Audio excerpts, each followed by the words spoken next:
Existem dois tipos de futebol. O futebol que você jogava pequenininho na quadra ali na frente da rua e a Copa do Mundo. Por exemplo, foi uma indústria gigantesca que tu criou essa forma incrível da gente fazer ganhar dinheiro, tal, você vê pelos preços dos ingressos da Copa. O ingresso da Copa do Brasil e Japão chegou a ter ingresso de 160 mil reais lá dentro. O mais barato custava 5 mil reais para entrar. E ali custava alguma coisa para jogar na rua? Para assistir? Não. Então, o que eu quero falar com isso? O processo obsessivo acontece desde a mais simples situação a um processo de industrialização, onde se tira dinheiro em massa, da mesma energia que acontece num pequeno lugar. Fico pensando no japonês que pagou 160 mil para ver o jogo. Viu? Não, o brasileiro também. Pelo menos ganhou, né? Mas brasileiro... Podia ver em casa com esse dinheiro na poupança, né? É.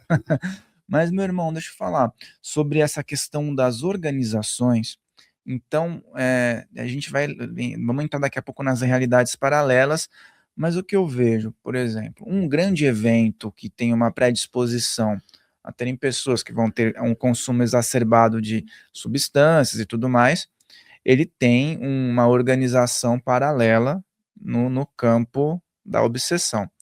E essa organização, ela vai desde do cidadão que é influenciado aí lá, mas em um nível mais profundo, dentro dos organizadores físicos de certos eventos, existe uma ligação de que nível para que todos esses eventos aconteçam? No final, é uma grande união, entre aspas, tipo, união pro mal, mas assim, união. Existe uma troca de interesse muito grande do ser humano. O ser humano, ele gosta de angariar, de conseguir, de movimentar, de trazer, independente de onde ele vai tirar dinheiro, de como vai ser o recurso, eu não tenho culpa se você vai gastar 160 mil reais para ver a Copa, não quero, eu tô ali, você paga se quiser, só que eu sei que tem uma demanda, e eu consigo fazer com que aquilo aconteça de uma forma tão incrível que aquilo vai ser gasto. Então existe um processo muito forte. Você concorda que a Copa do Mundo é, independente de ser positivo ou negativo, uma energia forte? Uma massa. Muito forte, cara. Cara, quem que não vai ver a Copa do Mundo? A gente vai ver, cara, mesmo a gente. Quantas pessoas... E tem, tá? Não vou ver isso porque não tem interesse. Tá? Tem pessoas que estão em outro universo. Quando você vê, você já está assistindo. Exato, porque é uma massa, aquilo leva você. Então aquilo leva uma quantidade de energia, de você ver no patrocinador, cada hora que você está assistindo uma propaganda de betting, você está dando dinheiro para aquilo que está acontecendo, é uma massa incontrolável. Por isso que são tão caros as propagandas, como até em cada detalhe, tá falando que até aquelas pausas para hidratação da coisa lá, a quantidade de dinheiro que não ganha-se ali. Então, porque nosso tempo é precioso. Então, a máfia funciona assim, desde o espírito até aqui. Como que nós fazemos para mover uma energia muito forte e ninguém consegue escapar, ou quase ninguém consegue. Ou fazer com que daquela massa nós tiremos o máximo de recurso possível, que é exatamente esse pensamento. Então, quais são os momentos que isso acontece? Quando existe um processo energético muito forte. Então, para o astral, o que é dinheiro para eles? A parte inferior do astral, só existe o astral inferior por causa da energia do corpo físico. Ninguém está preocupado com você. Aliás, você não existe. Só importa você e seu dinheiro aqui. Eu estou falando alguma mentira? Não. No geral, é um número. Frio cai no chão, deita ali na frente para você ver. O cara passa duas, daqui a pouco você está sozinho, nem parente passa para falar com você, deitado no chão. Então, assim, a massa é a mesma coisa no astral. Então, o que eles fazem? Controlam o sistema energético, através do sistema mental. Quanto mais a mente está presa numa coisa que leva a questões emocionais, seu corpo ele libera sensações quando tem emoção. E essas sensações, elas são, apesar de não serem para a gente, é isso que são vendidas na Copa do Mundo. O que eles vendem para a gente? A sensação. Brasil, sou não sei o quê, vai lá torcer, gritar. Aquilo é uma energia. Só que essa energia, entre aspas, ela não é usada pelos capitalismo. O que faz é a sua força de dinheiro que você trouxe de algum lugar que você levou para aquele lugar.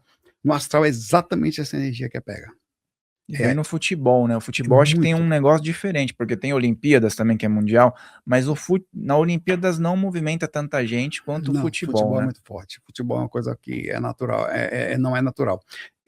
Só que você pensa, é negativo? Não necessariamente, mas a energia de choro, de agonia, de ansiedade, de morder. Quantas crianças agoniadas, quantos adultos aí brigando, dando soco, mordendo, e falando, e gritando com o técnico, e falando, porque só vai ganhar uma, o resto vai todo mundo ficar nervoso. Você viu o cara de Gana lá Você que já jogou um percebeu? feitiço no cara lá? Só um de 48 times, só um vai ficar feito, todo o resto vai gerar energia de ansiedade e agonia. O vice não fica Você tá menos entendendo? feliz E do esse que o que próprio, ficou em quinto. esse próprio que vai ganhar, a torcida desse país vai gerar ansiedade até o último jogo.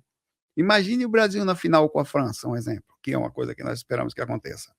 Para a gente levar ele, que leve nossa energia, tá tudo bem, né? Mas é exatamente isso. Essa energia, ela é minada fortemente. Cara, eu vi uma coisa no astral, eu tinha uma experiência fora do corpo. Foi assim, eu fui levado numa... E é difícil você ver isso com esses olhos. Imagine que você saia daqui e vá numa indústria de queijo. Ele é uma coisa no meio de um universo, porque só existe queijo, não existe indústria de microfone, de mesa, de computador, de óculos, de camisa. Existem diversos grupos gigantescos, poderosíssimos, de tênis, de Copa do Mundo, Nike, Adidas, é de um monte. Ali é a mesma coisa. Eu fui num local fora do corpo que tinham queijos até o teto. Nunca tinha visto tanto queijo assim. Parecia um container de queijo, tamanho. E ele falou assim, cara, para mim, não tem gosto ainda. Pode pegar. Realmente eu peguei, não tinha gosto. Eu provei, não tinha gosto. Isso aqui vai ser o seguinte. Quando nós tivemos são desviadas energias dos seres humanos, existe um processo bioquímico, a gente transforma a energia deles e faz com que isso aqui ganhe gosto. E aí, o que acontece? Nós fizemos essa empresa específica aqui, cara, esses caras me falaram isso, não sei se foi mentor, não sei quem foi, e existe troca.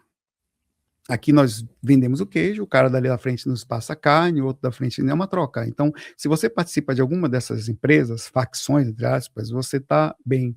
O astral inferior, a maioria é pobre. Igual aqui. A maioria. Pobre com fome. Você só fica bem se você... É o sistema. Como é que você faz para não ficar pobre aqui? Você tem que entrar no sistema. Como é que é o sistema?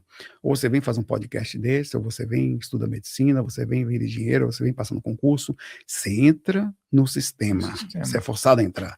Lá no astral, porque no astral, se você parar para pensar, você morre para aqui, mas você nasce lá. E a realidade, estranhamente, não vem uma coisa, não vem... você não entende por quê. Continua tão frio ou pior do que aqui. Você só fica mais estampado. Então, as máfias, elas são assim, tira-se dinheiro de carnaval, de quanto mais a intenção da humanidade, por isso que existem grupos específicos no mundo voltados só a fazer a humanidade ter reações emocionais. Raivas, brigas, discussões políticas, divisões, tudo que nós dividimos gera energia, tudo que gera, por exemplo, a Copa do Mundo, por mais que seja legal, cara, não deveria ter tanta divisão. Você não é brasileiro, você é do mundo, cara. Qual o problema? Só que a gente cria um bairrismo tão forte, por que você não pode torcer pro Japão? Não posso, porque o meu é melhor, eu nasci aqui. Você nasceu aqui nessa vida e na outra, você faz como? Você vai torcer pro Japão, então, na próxima?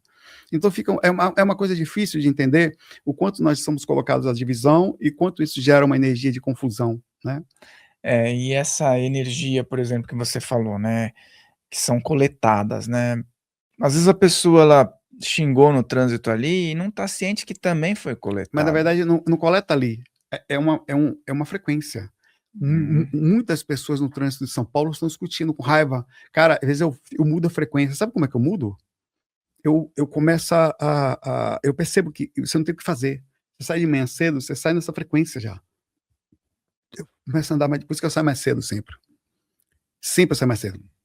Sempre vou chegar pelo menos meia hora, uma hora antes, em qualquer lugar que eu for, porque eu não gosto de ir agoniado. Então, eu vejo o mundo passando, eu começo a pensar que a frequência não tá legal, eu falo, não, eu vou freando, eu vou deixando passar, eu vou começando a ser gentil. Aquela agonia, ela passa na frente, assim, eu fico mais atrás, mais tranquilo, eu consigo não entrar, porque é daí que eles pegam energia. Essa energia, ela sobe como se fosse um gás, e fica num lugar específico, assim, eles coletam dali. Eles não vão nas pessoas. Quem coleta do seu corpo é o obsessor. Eles coletam o intenção. É que nem dinheiro. Você acha que a FIFA sabe que é você que está pagando? Ela não sabe nem quem é você. Ela pega a massa lá já. É assim que é o mesmo processo. Eles conseguem fazer isso de uma forma industrializada. É muito complexo isso, né? Porque a gente está entrando em camadas, né? Por exemplo, como você falou a gente falou das realidades paralelas, né? E às vezes as pessoas elas pensam nesse assunto e elas ficam doidas, cara. Porque nós dois conversando aqui. E existem pessoas que já estão preocupadas numa versão que está conversando em um outro espaço-tempo, né? É. E como é que funciona isso dentro do cadenciamento que envolve também a projeção astral? Porque às vezes você já até falou que tem experiências que você teve que você não consegue explicar de forma científica, espiritual, de nenhuma forma. Tem umas coisas. A gente não tem controle sobre algumas coisas, a gente vai continuar sem ter. Por exemplo, a gente está conversando aqui agora, eu não sei quem que está passando bactéria ou vírus para quem, você está fazendo mutualmente, é o que está acontecendo. Então é incontrolável. Algumas coisas são incontroláveis, não tem o que fazer. Você está respirando oxigênio, está vindo energia de rádio, a gente não tem controle. E tem coisas que existem que parecem que a gente não vai entender, a gente não vai ter controle. Bom, eu saí do corpo algumas vezes e a gente sempre tem a ideia linear das coisas. Por exemplo, eu estou aqui, eu deitei, eu saí do corpo, fiquei um tempo lá, voltei. Essa é a ideia cronológica das coisas. Só que algumas coisas começaram a acontecer que me fizeram questionar. Questionar tempo, questionar análise, questionar outros pontos e ver que interessante. Eu fui fazer Cara, cada coisa que eu falo, cada vírgula, eu prefiro ser banal e simples do que qualquer tipo de padrão de mentira. É uma coisa que eu sou muito cuidadoso, até para poder ter essa sensação de realidade comigo mesmo. Fui fazer uma prova na UnoOeste de transferência para a faculdade, lá em Guarujá. Só que quando eu passei lá, eu morei nos anos 80. Eu me mudei em 85 para Salvador com a minha família, e eu passei numa região, eu até fui lá, que eu morei quando era criança, então eu tinha uma sensação muito forte, mas muito forte de retorno. Enquanto eu fui lá, eu até fiz um vídeo lá, porque que sensação forte que eu tô de como se estivesse nos anos 80 e tal. Beleza, eu fui para casa, fiz a prova, subi para São Paulo de novo, mas nesse dia que eu dormi, aconteceu uma coisa que me deixou pensativo, até me lembrou aquele livro, o filme Em Algum Lugar do Passado. Você lembra, já assistiu o filme? Que é sobre O Christopher, alguma coisa, o super-homem lá, Christopher Reeve, né? River, Nossa, ele essa consegue, eu não vou falar porque as pessoas não podem Não, dar, é muito mas antigo, ele cara. volta no tempo por uma sensação que ele busca. Você lembra que ele tenta fazer? Ele simula uma sensação e consegue voltar no tempo, tá? E isso aconteceu comigo. E eu acho que existe um livro. Esse filme foi escrito em cima de uma teoria quântica, estranhamente. E eu acho que eu fiz isso. Eu fiz tão forte aquele dia, cara, eu saí do corpo. Rafael, eu não sei como foi aquilo. E de repente eu estava num lugar estranho, eu peguei voo, e eu estava Monza, era Brasília, não nem Monza, Brasília, Fusca, Belina, carros antigos, Landau, que ainda tinha bastante, antigos, cara, Corcel, e eu vou em cima daqueles carros assim, velhos, e eu falei, meu Deus, e a cidade antiga era São Paulo, alguma coisa assim, que eu estava aqui. Aí eu falei, cara, que estranho, eu tô lúcido. Cara, eu tava acordado, mais do que eu tô aqui agora. E eu falei, eu tava tão lúcido que eu questionei. Tem alguma coisa estranha. Aí eu parei, tinha um cara na rua. Era um brau ali, tava na região inferior, tá? E eu desci, eu peguei o cara na minha frente, o cara tomou um susto, porque eles não estão acostumados a ver ninguém voando. Eu falei, cara, para um pouquinho. Eu falei, você tá aqui? Eu falei, tu, que ano é esse? Ele falou, 1984. Ele falou para mim, você tem certeza? Eu tenho certeza, 84. Você tá aqui, você é espírito, você sabe que morreu? Eu falei, sei. Que faz sentido, eu saí do corpo, eu fui para o astral de 1984. Aí eu peguei esse cara, voei comigo e continuei conversando com ele voando. Eu entrei num shopping com ele voando. Dentro do shopping eu comecei a olhar as lojas antigas. E eu não entendi como que aquilo foi possível. Em algum momento eu perdi a consciência, acabei voltando, lembrando perfeitamente da lucidez. Eu sei o que é projeção astral e o que é sonho lúcido, que é por causa dos anos de experiência. E eu fiquei pensativo. Ó, eu voltei no tempo ou foi um processo meu inconsciente lúcido? Quer dizer, como que eu fiquei inconsciente tão lúcido? Beleza, faz sentido se eu voltei ao tempo que eu não conseguiria acessar o físico porque eu estava no corpo astral. Então eu acessei o astral daquela época por uma conexão. Eu fiquei pensando, será que existe várias coisas? Será que existe aquele lugar? Aqui mesmo, mas um local que as pessoas viram, tipo 1984, acreditem nisso? Será que é um local ilusório, onde eu fiquei, apesar de lúcido, vendo aquilo que eu mesmo tinha criado? tá? Ou se eu voltei no tempo mesmo, porque alguma das três coisas aconteceu, isso eu não tenho a menor dúvida. Uma reação entre meu cérebro e consciência. Então, eu não vi outro Saulo, outro nada disso, eu não sei dessa parte, mas aconteceram já algumas coisas de realidade paralela, e você passa a pensar que o tempo não existe. O tempo ele é o proporcional aonde você está. Se você, por exemplo, pousa aqui agora, você vê o passado ali nos anos 2000 e o futuro que está por vir nos anos 2030 agora. Então é assim que você enxerga o tempo. Daquele local, eu estava ali, era tão forte que parecia que aqui era futuro. A sensação que eu tive era essa sensação quando eu estava lá. Era uma sensação de presença naquela local. Eu não tava ali voltado ao tempo. Eu estava em 1984 e até a minha sensação de futuro ela foi 2026 para mim, por exemplo, os carros já estavam voando. A sensação que eu tinha era essa quando eu estava lá. Então, por isso que eu acho que existem entrelaçadas que a gente não consegue entender ainda, e a projeção astral ela meio que abre isso. Você estava, então, você se identificava como o Saulo do presente, num espaço-tempo, digamos que lá no passado, nos anos 80, só que você tinha referências do que existia ali, né? Isso daí é algo que é interessante. Mas também poderia ser a possibilidade de estar num espaço-tempo, vamos dizer, anos à frente. Até que você falou que sentiu que você lá, você tinha a sensação de estar no futuro aqui, né? E se fosse uma sensação, por exemplo, Saulo 2026, não sei se já aconteceu contigo, mas você acessou, sei lá, 2050. Eu sempre pensei sobre isso. Por que não aconteceu comigo? Por que eu não fui ao futuro? Eu já fui de outras formas, assim, rapidamente, assim, e depois a gente conversa sobre isso. Mas não assim de você. Eu acho que existe uma incapacidade cerebral também. Quer ver? Existe uma teoria quântica de que o cérebro não consegue ver uma coisa que ele nunca acessou. Uhum. Isso, inclusive, explica por que nós somos tão. Que é tão difícil trazer as coisas tecnológicas e o que for do astral.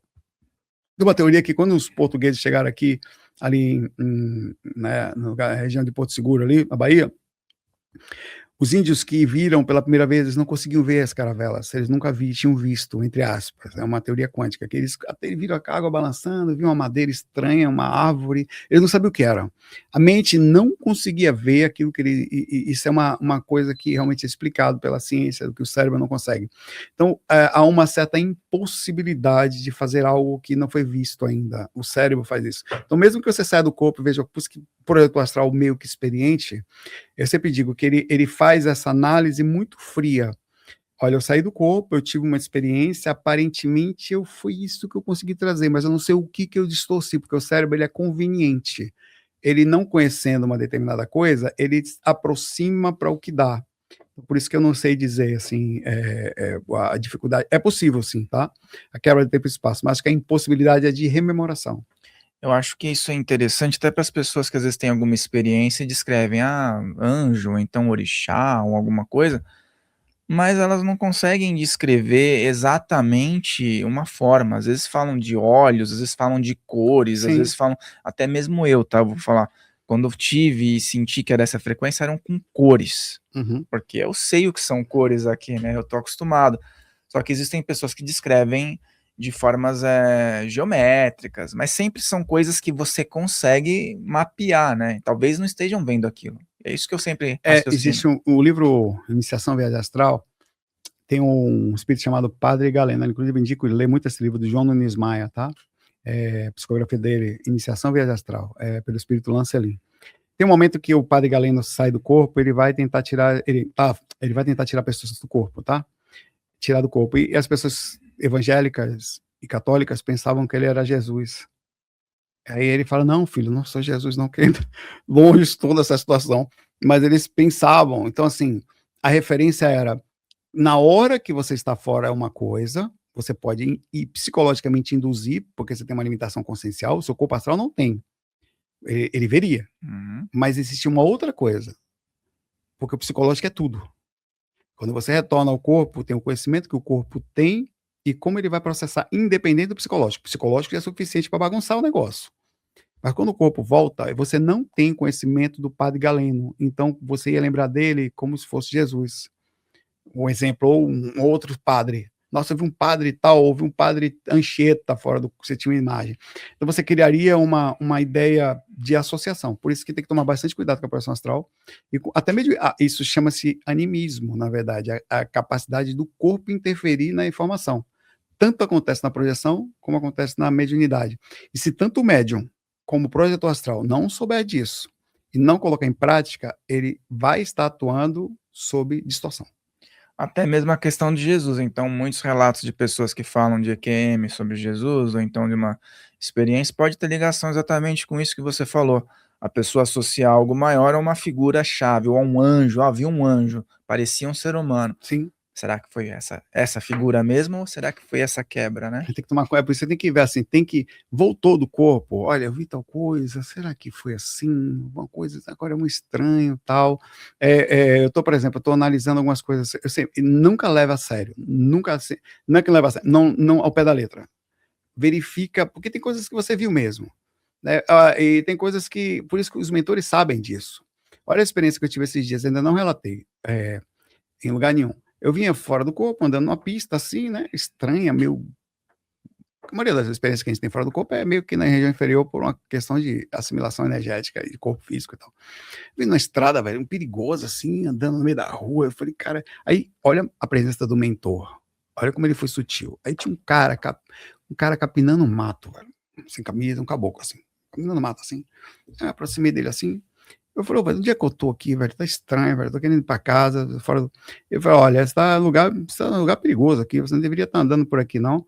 Ali na frente mesmo, você ia passar ali, ó. Aí eu falei, cara, tem lugares aqui, eu falei, eu acho que eu tô fora do corpo. Eu falei pra ele, eu tenho quase certeza que eu tô fora do corpo. Aí ele não olhava pra mim, cara. Ele continuava capinando o terreno, assim, calmo, no meio do umbral, cara. Aumentou, com certeza. Olha a humildade dos caras. Em primeira mão você tá falando isso. É. Aí eu falei pra ele assim, ó, eu acho que eu vou testar se eu tô fora do corpo. Aí eu fiz assim, comecei a tentar voar, né? Não conseguia, aí comecei a nadar no ar assim, cara, eu tô fora do corpo, velho, que loucura. Eu estudo isso aí, como é que eu posso ficar inconsciente? Aí ele continuava capinando, Mas ainda assim, ó, quando você for, tá vendo aquelas placas ali, quando você for virar, ali eles atacam, tá? Então, quando você for passar, eu vou passar, mas não tem volta. Eu falei, eu tenho que passar por ali, eu vou voltar pro corpo, porque eu não vou voltar de onde eu vim ali, que tava meio escuro ali também. Aí eu falei, eu vou passar voando ali, eu falei para ele, né? Aí ele falou, então tá certo. Aí eu passei voando por cima, assim, né? Aí eu vi um canavial enorme, assim, umas placas que ele tinha falado que eram, e não apareceu nenhum espírito, que eu tava voando, né? Acho que eles nem me viram, talvez, mas eu vi que eles saíam, eu li direitinho, eles saíam do canavial, entravam numa pista, uma pista meio de estrada, mas meio quebrada assim, e eles atacavam quem passava por ali, no astral. Qualquer um, projetor, espírito, era atacado ali. Mas você vê como o mentor me falando a experiência. Eu passei voando por cima das coisas assim, a partir daí fiquei lúcido e aproveitei a experiência. E essa questão do umbral, né? Você falou sobre essa questão que envolve uma energia umbralina, e existem muitos assuntos, muitos materiais, muitas discussões sobre o umbral, né? Podemos falar então sobre esses mecanismos de ligação com essa estrutura chamada umbral, né? E se isso está ligado estritamente à nossa esfera, planeta Terra, né? E se isso que nós estamos vendo é uma ligação exclusivamente do nosso planeta, ou se tem algumas interferências de todo o nosso sistema solar, digamos, nessa frequência do umbral. Eu acho que a gente chama umbral, mas quando chama frequência inferior ao umbral, é o seguinte, é que um espírito não deveria ficar nessa região, tá? Como que ela existe? Ela é uma subfrequência, é como se fosse assim, imagine que você tem uma grande cidade muito forte, intensa, e que seres não consigam entrar nessa cidade. Aí o que acontece? Eles estavam ali e saíram, morreram. Ao redor começa a se criar comércio de seres que ficavam, eu preciso voltar para aquela cidade, mas não consigo voltar. Então, é exatamente isso. Então começa a se criar, como existe subfrequências, é uma coisa que a gente não entende aqui ainda, mas nós vamos um dia conseguir entender isso até de forma equacional, vamos fazer equação para entender a questão dimensional, e já é falado por Carl Sagan das frequências, a gente sabe que das dimensões, a gente sabe que existe, tá? Mas a gente não sabe entender ainda como é que elas estão, ou por que estão entrelaçadas. As primeiras 3 frequências são uma reação da física, somente e exclusivamente. Porque não existe só frequência astral, mas vamos ficar nessa. O corpo físico, ele tem para você nascer, tá? Você nasce aqui por alguns motivos, tem vários deles. Você precisa de um sistema placentário, que nem um bebê para nascer, que está no corpo da mamãe, ele tem que ter uma placenta para alimentá-lo, enquanto ele ali está. É um sistema energético específico que é feito só para encarnação. E quando você sai, o corpo físico, ele leva várias sensações, por isso que é tão difícil encarnar, que levam, pode deixar você preso, vícios e vontades. Ele tem, comer é muito bom, sexo é muito bom. Droga, cara, se fosse ruim as pessoas não usavam, as pessoas gostam de beber porque baixa a consciência. É uma coisa que é gostoso, é prazeroso. E ele leva a uma dependência física, dependência emocional, dependência e outras coisas que vão estar envolvidas, aquilo ali, dinheiro, tudo. Casas e emoção. Então, é se criado subfrequências próximas para esses seres que desencarnaram, quer dizer, que precisavam sair daqui, ficaram presos. Só que o que acontece? Não morre do mesmo jeito que morre aqui, mantém-se por mais tempo. Então, o ser humano, imagine um faraó que não morre. Ele ia estar no poder, cara. Imagine o Lula e o Bolsonaro nunca morrerem. Imagine um político que não sai daqui nunca. Nunca vai sair do poder. Imagine a tendência é que os poderosos nunca saiam do poder. Então, é o que acontece. Como aqui tudo é impermanente, apesar de eles viverem em função do físico, ninguém fica aqui permanente. Lá se começa a criar um sistema de controle muito mais forte com o tempo. Teoricamente, o físico é mais forte que lá, mas nós não temos consciência do que acontece. Nós vivemos aqui, esses seres desencarnam e muitos deles têm consciência do que acontece. Então eles começam, os controladores verdadeiros do mundo não estão no mundo, estão fora dele. Porque os controladores do mundo morrem. Os de lá, não. Eles até demoram um pouco mais tempo, com 100, 200, 300 anos, às vezes, no sistema. E o sistema vai mudando, que nem um morro que um traficante controla, o cara vai e morre, outro pega a boca e o processo vai acontecendo. Então é isso que vai acontecendo. Então o umbral é uma região real, ela não é uma ilusão. Ela passou a ser real, aliás, por exemplo, esse cristal aqui. Esse cristal foi construído aqui, ele pertence ao físico. Só que imagine que daqui a 300, 500 anos ele não exista mais, passou um trator por cima. Só que a irradiação mental com que eu coloco nele é tão verdadeira que ele vai durar mais lá do que aqui, apesar do início dele ter sido aqui. Então, a realidade ela é exatamente assim. Então, por isso que é tão difícil, é tão complexo. Porque você sai de um mundo difícil, que é aqui, de controle social, de controle de consumo, de controle de tudo que você imaginar, nós somos aqui, elevados, e vai para o lugar onde são eles que dominam. Por que eles dominam? Porque eles vivem em função da nossa energia. Eles não. É uma baixa consciência, não tem a menor dúvida. Não deveriam, porque esses caras ficam presos ali, podiam estar se libertando, ir para a quarta, quinta, sétima frequência, dimensão mental, sair do planeta e ir para outro lugar, mas ficaram presos naquele troço ali, que é muito grande. Então, só temos ali, quanto é que a gente tem um mundo, lá, pelo menos de forma geral, são três dimensões inferiores, a primeira, a segunda e a terceira. Só que tem subfrequências também. Então o negócio sobe num nível de controle, de quantidade de seres em necessidade muito grande. É por isso que é difícil. Você vai nos lugares, tem uns caras que dominam a rua, tem um cara que domina porque passou por ali, você tem que pagar alguma coisa para eles, que é a troca que eles fazem. O que é essa troca? A energia que foi condensada do ser humano, que virou alguma coisa que eles pedem como retorno.